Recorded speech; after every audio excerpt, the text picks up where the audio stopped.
अस्सलाम वालेकुम स्टूडेंट्स, कैसे हैं आप सब। मेरा नाम है बिस्मा असगर। आप और मैं मिलकर यहाँ पे पढ़ रहे हैं फर्स्ट चैप्टर केमिकल इक्विलिब्रियम। और उसमें आज हम इस लेक्चर में जो चीज़ पढ़ने लगे हैं वो है टाइप्स ऑफ इक्विलिब्रियम। साथ ही साथ में आपको ये भी सिखाऊंगी कि इक्विलिब्रियम के ग्राफ को किस तरह प्लॉट करते हैं और कैसे पता लगता है कि ग्राफ के थ्रू आपने देखना है कि आपके पास रिएक्शन इक्विलिब्रियम पे पहुँच गया। तो आइए उसके लिए चलते हैं लेक्चर की तरफ। तो स्टूडेंट्स, हम बात करने लगे इस लेक्चर में कि हमारे पास किस तरह से इक्विलिब्रियम मेंटेन होता है और इक्विलिब्रियम की टाइप्स क्या होती हैं। देखिए, हमने पहले ये बात तो कर ली कि आपका फॉरवर्ड रिएक्शन भी होगा, रिवर्स रिएक्शन भी होगा, लेकिन एक पॉइंट के बाद दोनों कांस्टेंट हो जाएंगे और उसके बाद उस पॉइंट को हम कहते हैं इक्विलिब्रियम। तो अगर हम इक्विलिब्रियम की बात करें तो बड़े सिंपल वर्ड्स में इक्विलिब्रियम को कहते हैं बैलेंस। बड़े आसान अल्फाज में मैं आपको समझा रही हूँ। इसका मतलब है बैलेंस। बैलेंस का मतलब है कोई चीज़ जहाँ पे आके बैलेंस आउट हो गई है वहाँ उसने स्टॉप कर दिया, रुक गई है और बैलेंस पे चली गई है। ठीक है, अब इस बैलेंस के बारे में थोड़ी सी बात करते हैं। इक्विलिब्रियम की ना दो टाइप्स होती हैं, एक होती है स्टैटिक इक्विलिब्रियम और एक होती है डायनामिक इक्विलिब्रियम। सबसे पहले तो जो स्टैटिक इक्विलिब्रियम है ना स्टूडेंट्स, आप सबने याद रखना है कि इसको हम केमिस्ट्री के अलावा भी एक्सप्लेन कर सकते हैं एक फिनोमिना में जिसमें फिजिकल फोर्सेस आती हैं। नहीं समझ आई? गौर से सुने मेरी बात को। देखें, स्टैटिक इक्विलिब्रियम का क्या मतलब है कि कोई एक चीज़ है जो कहीं पे जाके रुक गई है। वो रुक गई है, वो मज़ीद ना उसमें कोई मूवमेंट आ रही है, ना कोई रिएक्शन हो रहा है, वो रुक गई है, बस ख़त्म हो गई है, जहाँ पे आप चाहते थे वो पहुँच गई है। ठीक है, स्टैटिक का मतलब वैसे भी यही होता है, रुक जाना। अब इसकी बड़ी इजी सी एग्जांपल मैं आपको दिखा भी रही हूँ कि बिल्डिंग है, बिल्डिंग टॉल खड़ी है, घर है, बिल्डिंग है, जो मर्जी ले लें। अब ना क्या होता है कि इस बिल्डिंग के ऊपर दो फोर्सेस एक्ट कर रही होती हैं। एक तो जो फोर्स एक्ट कर रही है वो है ग्रेविटी। ग्रेविटी हम सबको पता है कि ग्रेविटी हर चीज़ को पुल डाउन करती है, अपनी तरफ खींचती है। दूसरी फोर्स जो इसी बिल्डिंग पे एक्ट कर रही है वो है विंड फोर्सेस, हवा। ठीक है, हवा का भी एक पुश होता है जिसका आपको शायद अंदाजा ना हो, लेकिन अच्छा खासा पुश होता है। लेकिन आप देखेंगे कि कभी भी वो बिल्डिंग कोलैप्स नहीं करती, वो गिरती नहीं है, वो खड़ी रहती है, वो जैसे है वैसी ही रहती है। उसकी रीज़न क्या है? उसकी रीज़न स्टूडेंट्स ये है कि अब ये बिल्डिंग में एक तो बिल्डिंग पे रिएक्ट जो फोर्स एक्ट कर रही है वो ग्रेविटी है, दूसरी फोर्स कौन सी है? वो है विंड। इन दोनों फोर्सेस की ना वैल्यूज इक्वल हैं। क्योंकि इनकी वैल्यू इक्वल है, जितनी ग्रेविटी एक्ट कर रही है उतनी ही विंड फोर्स एक्ट कर रही है। इस वजह से क्या होता है कि ये दोनों फोर्सेस एक दूसरे के इफेक्ट को कैंसल आउट कर देती हैं। ग्रेविटी जितनी एक्ट कर रही है वो विंड फोर्सेस के तो ऑपोजिट है ना। तो विंड फोर्सेस के ऑपोजिट होने की वजह से अब आप ये नहीं देखेंगे कि बिल्डिंग या तो नीचे आ रही है या वो थोड़ा सा लेफ्ट टू राइट टिल्ट कर रही है। ऐसा तो कभी नहीं होता, बिल्डिंग तो आपकी स्ट्रेट खड़ी रहती है। तो क्यों होता है? क्योंकि ये फोर्सेस एक दूसरे को कैंसिल आउट कर देती हैं। रिजल्टेंट क्या होता है कि जो चीज़ जिस स्ट्रक्चर में मौजूद है वो उसी में रहती है। इसको कहते हैं स्टैटिक इक्विलिब्रियम। स्टैटिक का वैसे भी मतलब होता है कि रुक जाना। ठीक है, ये तो हो गया स्टैटिक इक्विलिब्रियम जिसकी हमने बात की फिजिकल फोर्सेस में। केमिस्ट्री पॉइंट ऑफ व्यू से अगर स्टैटिक इक्विलिब्रियम की बात करें तो हम ये कह देते हैं कि हमारे पास इरिवर्सिबल रिएक्शंस में स्टैटिक इक्विलिब्रियम आ गया। क्यों? क्योंकि जितने रिएक्टेंट्स ने प्रोडक्ट्स में कन्वर्ट होना था, ये रिएक्शन गया, प्रोडक्ट्स बने, रिएक्शन कंप्लीट हो गया, रिएक्शन रुक गया। ना मजीद प्रोडक्ट बनेंगे ना रिएक्टेंट बनेंगे। तो इरिवर्सिबल रिएक्शंस के लिए भी हम टर्मिनोलॉजी यूज़ करते हैं स्टैटिक इक्विलिब्रियम की, मगर ज़्यादातर ये जो बात है ये यूज़ की जाती है फिजिकल फोर्सेस में, जैसे मैंने आपको बिल्डिंग की एग्जांपल दी। ठीक है, अब बात कर लेते हैं हमारे पास डायनामिक इक्विलिब्रियम की। स्टैटिक और डायनामिक दो ऐसे वर्ड्स हैं जो एक दूसरे के ऑपोजिट होते हैं। स्टैटिक का मतलब होता है रुक जाना, स्टॉप कर जाना। डायनामिक का मतलब है कि कोई चीज़ अभी भी मूवमेंट में है।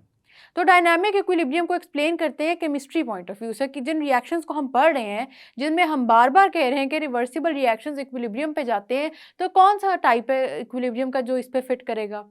देखिए, आपके रिवर्सिबल रिएक्शंस फॉरवर्ड और रिवर्स डायरेक्शन में थोड़ी देर तक जाने के बाद इक्विलिब्रियम पे आ जाएंगे और उस इक्विलिब्रियम को कहते हैं डायनामिक इक्विलिब्रियम। डायनामिक का मतलब है कोई चीज़ रुक नहीं रही। हमने यही बात की ना कि जब भी इक्विलिब्रियम होगा स्टूडेंट्स, आपने याद रखना है कि पहले रिएक्शन जा रहा है फॉरवर्ड डायरेक्शन में, रिएक्टेंट से बन रहे हैं प्रोडक्ट। अब प्रोडक्ट्स बन रहे हैं और थोड़ी देर बाद क्या होगा, प्रोडक्ट्स टूट के वापस से रिएक्टेंट्स बनाएंगे। लेकिन थोड़ी देर बाद ये होगा कि ये दोनों ही जो हमारी डायरेक्शंस है ना, ये एक दूसरे के इक्वल आ जाएंगी। ना तो फॉरवर्ड ज़्यादा जाएगा ना रिवर्स ज़्यादा आएगा, बल्कि ज़्यादा कम को तो छोड़ें, जितना फॉरवर्ड रिएक्शन होगा उतना ही रिवर्स रिएक्शन हो जाएगा। जिसका मतलब ये है कि इनकी स्पीड्स इक्वल हो जाएंगी, जिसका मतलब ये है इनका रेट ऑफ रिएक्शन इक्वल हो जाएगा। ठीक है, इसको कहते हैं डायनामिक इक्विलिब्रियम कि आपके पास फॉरवर्ड रिएक्शन और रिवर्स रिएक्शन दोनों की स्पीड या रेट इक्वल हो गया।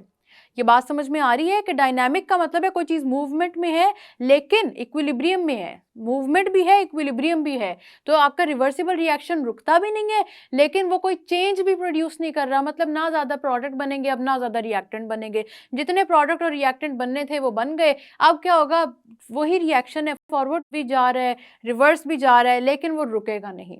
इसको कहते हैं डायनामिक इक्विलिब्रियम। ये बात आप सबने याद रखनी है। और डायनामिक इक्विलिब्रियम हमारी केमिकल रिएक्शंस में हम देखते हैं क्योंकि रेट ऑफ फॉरवर्ड और rate of reverse reaction equal हो जाते हैं। साथ ही साथ इसको हम ग्राफ पे भी प्लॉट करके देखते हैं। तो चलें लाइट बोर्ड की तरफ और मैं आपको दिखाती हूँ कि कैसे ग्राफ प्लॉट करना है आपने डायनामिक इक्विलिब्रियम का। तो स्टूडेंट्स हम बात करने लगे हैं कि किस तरह आप रिवर्सिबल रिएक्शन को प्लॉट कर सकते हैं ग्राफ पे, और ग्राफ आपको बड़ी अच्छी तरह से इंफॉर्मेशन दे देता है कि रिवर्सिबल रिएक्शन में हो क्या रहा है। अभी हमने जो प्लॉट करना है ना ग्राफ पे, वो किस बेसिस पे करना है, ये बात गौर से सुनने वाली है। हमने करना है रिएक्शन की स्पीड के बेसिस पे, क्योंकि जो स्पीड होती है ना इससे पता चल जाता है कि आपका रिवर्स रिएक्शन ज़्यादा तेज़ है या फॉरवर्ड रिएक्शन है, कौन सा रिएक्शन है, कितना जा रहा है, किस तेज़ी से जा रहा है, और साथ ही साथ उसमें रिएक्टेंट ज़्यादा है या प्रोडक्ट ज़्यादा है। तो ये कुछ बातें होती हैं जो हमें बड़ी अच्छी इंफॉर्मेशन दे देती हैं उसी रिएक्शन के बारे में।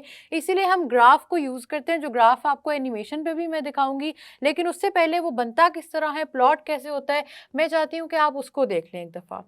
सबसे पहले आपने ग्राफ के लिए याद रखना है कि पहले मैं आपको जनरल रिएक्शन के लिए बता रही हूँ, ठीक है। जनरल रिएक्शन में आपके पास ये है स्टूडेंट्स ग्राफ, ठीक है। जनरल रिएक्शन कौन सा हम ले रहे हैं, हम ले रहे हैं कि चलें for example A is being reacted with B and then it is converting into C. C में कन्वर्ट होने के बाद यही सी जो हमारा प्रोडक्ट है ये ब्रेक करेगा और वापस से ए और बी में कन्वर्ट हो जाएगा। तो हमारे पास रिवर्स रिएक्शन की दो डायरेक्शंस हो गई, हमने पहले भी बात की है, फॉरवर्ड डायरेक्शन और रिवर्स डायरेक्शन, ठीक है। सबसे पहले रिएक्शन स्टार्ट होते हैं तो क्या होता है, आप सबको पता है, जनरल रिएक्शन से देख लें कि ए और बी कंबाइन करेंगे, मतलब रिएक्टेंट्स कंबाइन करेंगे, रिएक्ट करेंगे, वो केमिकल रिएक्शन स्टार्ट होगा, ठीक है। अगर तो वो केमिकल रिएक्शन स्टार्ट होगा तो ग्राफ कैसे प्लॉट करना है उसको ज़रा गौर से समझने की कोशिश करें। यहाँ पे हम प्लॉट करेंगे एक्स एक्सिस पे, आप सबको पता है ये हमारा एक्स एक्सिस होता है, ठीक है, और ये हमारा वाई एक्सिस होता है। अब एक्स एक्सिस पे हम प्लॉट करेंगे टाइम को। हमेशा वो वाली चीज़ें आपको वैसे मैं एक्स्ट्रा नॉलेज के लिए बता रही हूँ कि जो क्वालिटीज़ या जो प्रॉपर्टीज़ इंडिपेंडेंट होती हैं ना, जो किसी चीज़ पे डिपेंड नहीं कर रही होती, उनको हम एक्स एक्सिस पे करते हैं प्लॉट। देखें आपका टाइम किसी चीज़ पे डिपेंड नहीं करता, टाइम ने गुजरना ही गुजरना है, ठीक है।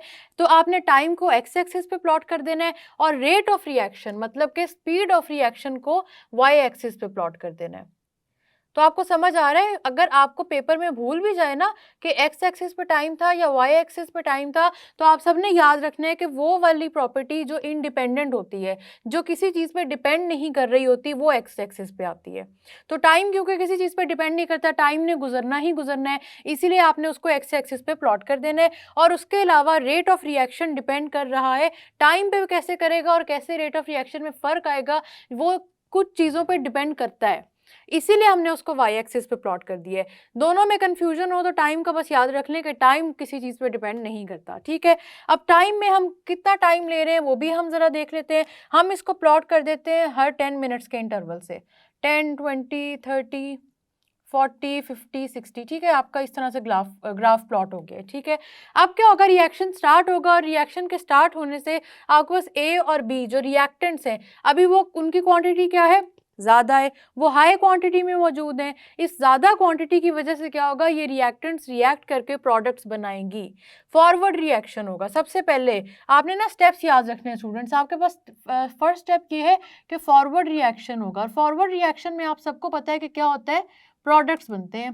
फॉरवर्ड रिएक्शन में प्रोडक्ट्स बनते हैं, रिएक्टेंट्स की क्वांटिटी क्योंकि बहुत ज़्यादा है, इसलिए in the beginning of the graph क्या होगा कि आपके पास फॉरवर्ड रिएक्शन का ग्राफ प्लॉट होगा और बहुत ही स्पीड से होगा, बड़ा फास्ट होगा। ये यहाँ से आप ग्राफ प्लॉट करेंगे और ये बहुत फास्ट होगा। अब हमने इसको यहाँ से क्यों प्लॉट किया है, सबसे पहले ये वाली बातें इंपॉर्टेंट है कि हमने इसको यहाँ से क्यों प्लॉट किए, फॉरवर्ड रिएक्शन को हम इस तरह से क्यों दिखा रहे हैं, क्योंकि देखें आपके पास प्रोडक्ट्स बन रहे हैं, ठीक है, रिएक्टेंट्स रिएक्ट कर रहे हैं, प्रोडक्ट्स बन रहे हैं, रेट ऑफ रिएक्शन आपके पास प्रोसीड कर रहा है, इसलिए हमने स्पीड ली है मैक्सिमम। अभी हमने बात कर ली कि हमारे पास रेट ऑफ रिएक्शन जो होता है वो in the beginning of the reaction forward direction में बहुत फास्ट होता है। फॉरवर्ड डायरेक्शन में फास्ट है इसीलिए हमने रेट ऑफ रिएक्शन पे, क्योंकि आपके पास वाई एक्सिस पे स्पीड्स है ना, तो आपने मैक्सिमम स्पीड से इसको स्टार्ट कर देना, क्योंकि forward reaction in the beginning of the reaction बहुत फास्ट है। लेकिन क्या होगा, ये रिएक्शन ग्रेजुअली स्लो होता जाएगा, इट विल स्लो डाउन। ठीक है, इसने स्लो होना ही होना, it will slow down gradually, एकदम से स्लो डाउन नहीं करेगा। आप सबने याद रखना है, it will slow down gradually. Slow इसका जो आहिस्ता आहिस्ता इसने रुकने की तरफ आना है। ठीक है, क्यों? क्योंकि ऐसा इसलिए होना है कि आपके रिएक्शन मिक्सचर में जब इनफ क्वांटिटी रिएक्टेंट्स की प्रोडक्ट्स में कन्वर्ट हो चुकी होगी, तो ये जो सी आपका प्रोडक्ट है ये वापस से ब्रेक डाउन करेगा और ये कन्वर्ट हो जाएगा रिएक्टेंट्स में। ये बात समझ में आ रही है कि कैसे होगा? ये इस तरह से होगा कि आपके पास यहाँ पे सी का ब्रेकडाउन शुरू हो जाएगा। सी आपका प्रोडक्ट है, अगर प्रोडक्ट का ब्रेकडाउन शुरू होगा तो स्टूडेंट्स इसका मतलब ये है कि सेकंड स्टेप हो जाएगा रिएक्शन का, जिसको हम कहते हैं रिवर्स डायरेक्शन में रिएक्शन जाएगा। रिवर्स डायरेक्शन में जाएगा तो रिएक्टेंट्स बनेंगे, ये हम सबको याद है। फॉरवर्ड रिएक्शन हमारे पास प्रोडक्ट्स बनाता है और जो आपका रिवर्स रिएक्शन होता है ये हमेशा आपके पास रिएक्टेंट्स बनाता है। ये फ़र्क याद रखना है, ये फ़र्क बहुत इंपॉर्टेंट है। ठीक है, अब क्योंकि ये रिएक्शन अब रिवर्स से शुरू होगा और reverse reaction beginning of the reaction में बहुत स्लो होता है, इसलिए रिवर्स रिएक्शन के लिए स्पीड हमने कम लेनी है। आप इस बात को समझ रहे हैं कि हमने फॉरवर्ड का ग्राफ ऊपर क्यों बनाया और रिवर्स का ग्राफ हम नीचे से क्यों शुरू करेंगे? ये आपका वाई एक्सिस है, यहाँ पे क्या है कि शुरू में आपके पास स्पीड 0 है और मैक्सिमम आप स्पीड समझ लें कि 50 है। ठीक है, अब टाइम आपने जब स्टार्ट किया है तो टाइम स्टार्ट करते ही 1 मिनट पे आपने ये देखना है कि कौन सा रिएक्शन तेज है, कौन सा 50 की स्पीड पे है। तो वो जो 50 की स्पीड पे वैसे नहीं होता रिएक्शन, आपको एग्जांपल देकर समझा रही हूँ मैं सिर्फ।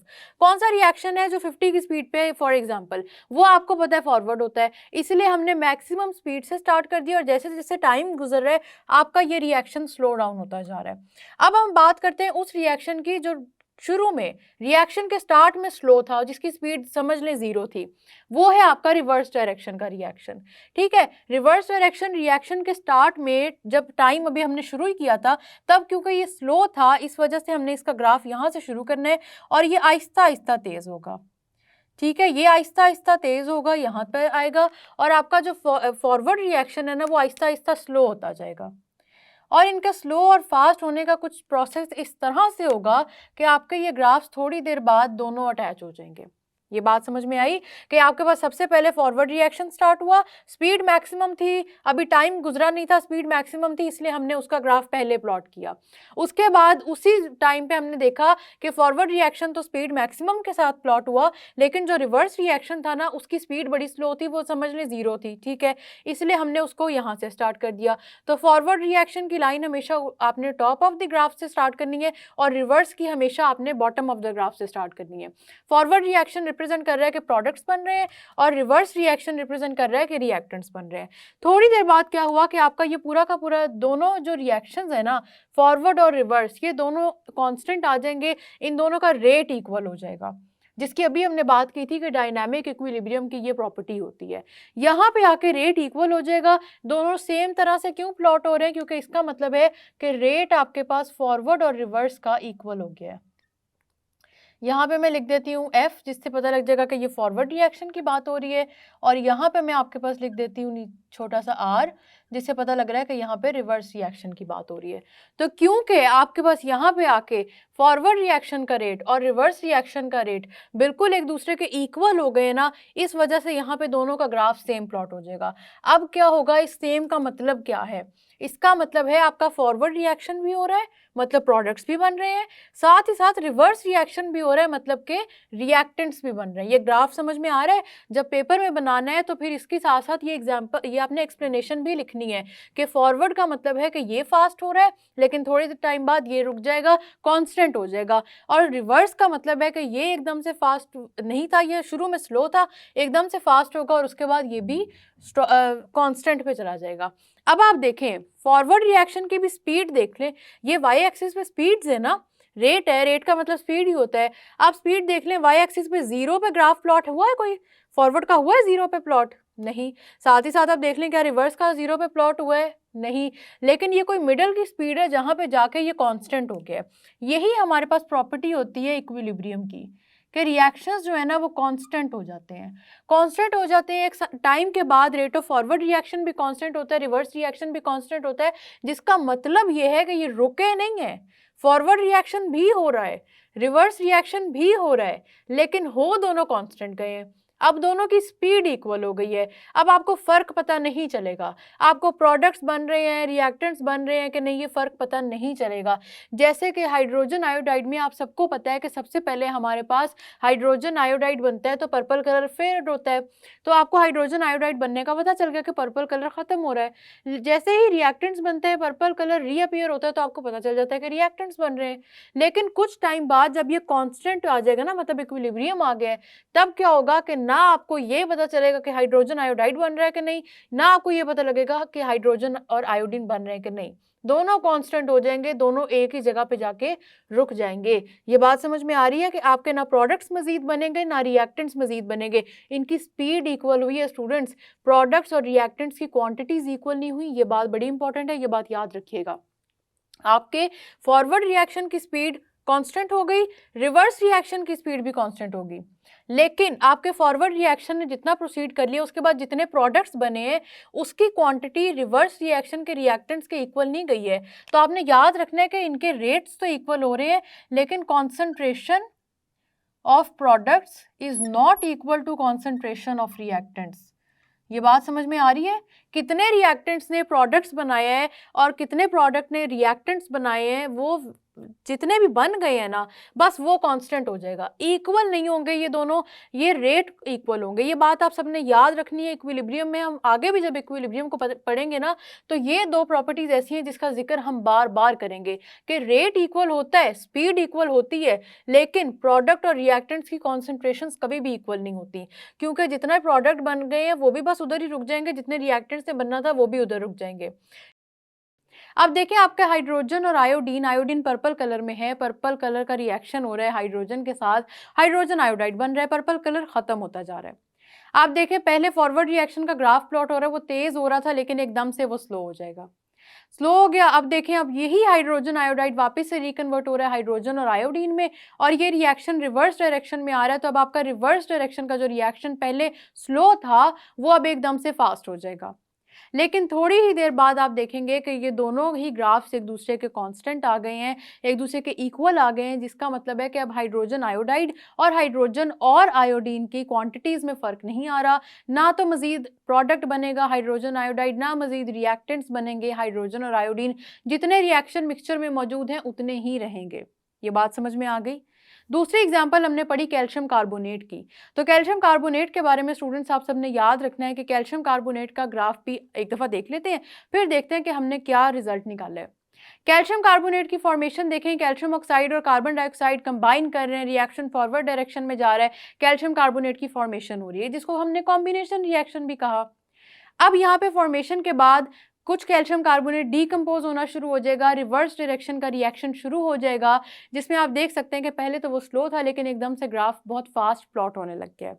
कैल्शियम ऑक्साइड और कार्बन डाइऑक्साइड अब बननी शुरू हो जाएंगी, लेकिन थोड़ी देर बाद आप देखें कि ये दोनों ग्राफ भी एक दूसरे के इक्वल चले गए हैं, जिसका क्या मतलब हुआ कि जितनी कैल्शियम कार्बोनेट बनना था उतना बन भी गया है, और जितना डीकम्पोज होना था उतना डीकम्पोज भी हो गया है। यहाँ पे आके कैल्शियम कार्बोनेट और कैल्शियम ऑक्साइड और कार्बन डाइऑक्साइड की जो क्वांटिटीज हैं वो बिल्कुल हो गई हैं बैलेंस, जितनी बननी थी उतनी बन गई है, रुक गई हैं यहाँ आके, ठीक है।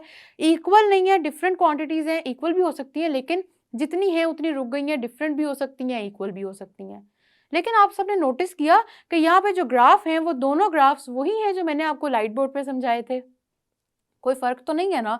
तो आपने याद रखना है कि ये ग्राफ प्लॉटिंग की जो प्रॉपर्टी है, ये हर रिएक्शन के बारे में है जो रिवर्सिबल है। समझ में आ रही है ये बात? हर वो रिएक्शन जो रिवर्सिबल डायरेक्शन में जाता है उसका ग्राफ इसी सेम तरीके से प्लॉट होता है।